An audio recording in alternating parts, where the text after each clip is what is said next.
Voltamos então, o nosso exercício de número 61 do nosso capítulo 14, diz o seguinte: compare.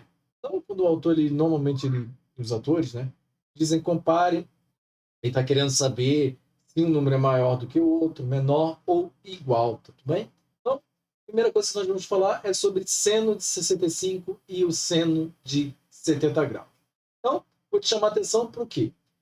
Tanto aqui na letra A, B, C, D e E, se você olhar, todos eles são 65, 70, 65, 70, 65 e 70. Então, ou seja, nós todas as 6 aqui que nós vamos trabalhar, de A a F, nós estamos trabalhando no nosso primeiro quadrante.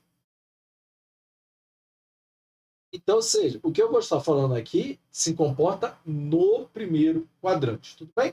Então, a primeira coisa que eu vou chamar a atenção é seno de 65 e seno de 70 graus. E o que está acontecendo com o seno no primeiro quadrante? Você lembra lá do nosso círculo trigonométrico? Eu vou puxar aqui o nosso círculo trigonométrico para estar te lembrando de algumas coisas. Então, só esse daqui um pouquinho, então tá bom.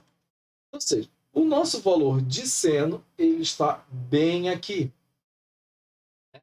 E o que acontece? Conforme o nosso arco no círculo trigonométrico, começa aqui no zero, vai subindo, repare uma coisa o que está acontecendo com a nossa função seno. Então, ou seja, aqui no 30, desfazer aqui, ó. Então, por exemplo, aqui no 30 graus, o valor do meu seno é esse aqui. Opa, é esse aqui.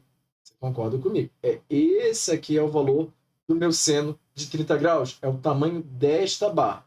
Já quando o meu arco chega no 45 graus, olha que coisa que está acontecendo.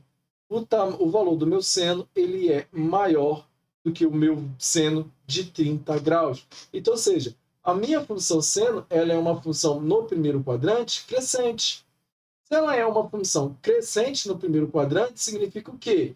Que o seno de 70 ele vai ser maior que o seno de 65. Por quê? Porque o meu 70 ele está mais próximo do 90 do que o meu 65.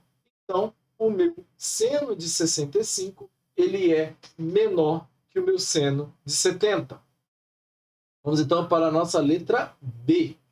Na nossa letra B, diz o seguinte, que o nosso quociente de 65 e o nosso quociente de 70. Se você lembra, o nosso cosseno, peço perdão aqui, o nosso cosseno agora ele está deitado, ele está na nossa horizontal.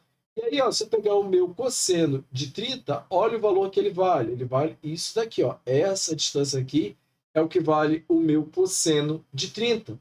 Quando eu já pego o meu cosseno de 45, olha que coisa interessante, ele vale menos do que o meu cosseno de 30. Isso por quê? Porque o cosseno, no meu primeiro quadrante, ele é uma função decrescente, ele está caindo, lembra bem? A gente até mostrou lá no GeoGebra, ele vai caindo aqui até chegar o menos 1, que é quando ele vale 180 graus. Então, ou seja, de 0 a π, o nosso cosseno ele é uma função decrescente. Sendo assim, o meu cosseno de 65 ele vai ser maior do que o meu cosseno de 70. Por quê? Porque o meu 65 ele está mais distante do 90, ou se você preferir, ele está mais distante do 180. E agora nós temos a nossa tangente. Você lembra bem das outras aulas, a nossa tangente ela sempre é uma função crescente. Tudo bem? Não importa, em todos os 4 quadrantes, ela vai ser uma função crescente. Opa. Então, a nossa tangente, que passa aqui tangenciando o nosso ponto, que acabou que não ficou tangenciando, vou fazer só esta parte aqui. O que está acontecendo? Se eu pegar o valor da minha tangente de 30, tá vendo? Vou cruzar aqui, ó, o valor da minha tangente vale isso aqui, ó, tá bom? E o valor da minha tangente de 45, olha só, vale bem mais do que a minha tangente de 30. Então, ou seja, a minha tangente de 65 ela é menor do que a minha tangente de 70. E eu já te chamo a atenção que essa outra linha aqui que eu acabei de fazer é a nossa secante, mas eu não vou estar trabalhando com ela aqui no nosso quadrante. Eu vou trabalhar ela de uma maneira aritmética as nossas outras funções trigonométricas.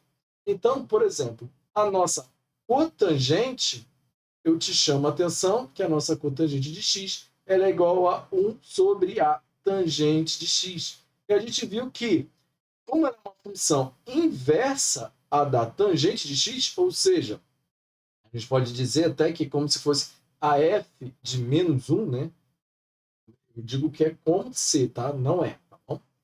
Ela se comporta como inversa à função da tangente. Inversa em que sentido? Tudo que a tangente está de um jeito, ela vai estar de outro. Então, ou seja, se a minha tangente é uma função crescente no primeiro quadrante, a minha cotangente ela vai ser uma função decrescente. Sendo assim, se a minha tangente de 65 era menor do que a minha tangente de 70, a minha cotangente de 65 ela vai ser maior que a minha cotangente de 70.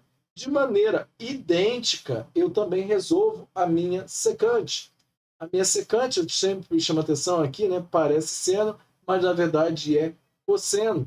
E ele é como se comporta a função inversa da cosseno de x, como se, tá bom? Não é a função inversa. A função inversa da cosseno é a arquicosseno, tá bom? Isso a gente vai ver mais para frente. Isso aqui é só para você se habituar do comportamento dela. Então, seja, a minha secante se comporta de uma maneira inversa à do cosseno. E a do cosseno era uma função decrescente no primeiro quadrante, no primeiro e no segundo quadrante, como a gente acabou de ver. Qualquer coisa, volta aqui um pouquinho o vídeo. Então, ou seja, se a minha cossente ela é uma função decrescente, a minha secante ela vai ser uma função crescente. Basicamente, olha só, eu troco sinal. Então, ou seja, se enquanto o meu cosseno de 65 era maior que o meu cosseno de 70, como agora eu trato de uma função crescente, o meu cosseno de 65 ele vai ser menor que o meu cosseno de 70. E por último, nós temos a nossa função cossecante, que parece cosseno, mas na verdade é seno. E, ó, o nosso seno de x. E, de maneira igual a secante e a cotangente, ela também é uma função inversa. E a minha função de seno, ela era crescente no primeiro quadrante. Se ela era crescente, a minha cossecante é uma função decrescente. Sendo decrescente, minha cossecante de 65 ela é maior que a minha cossecante de 70. Bem, espero que você tenha entendido. Lembrando que qualquer dúvida estamos aí, tá bom? Forte abraço.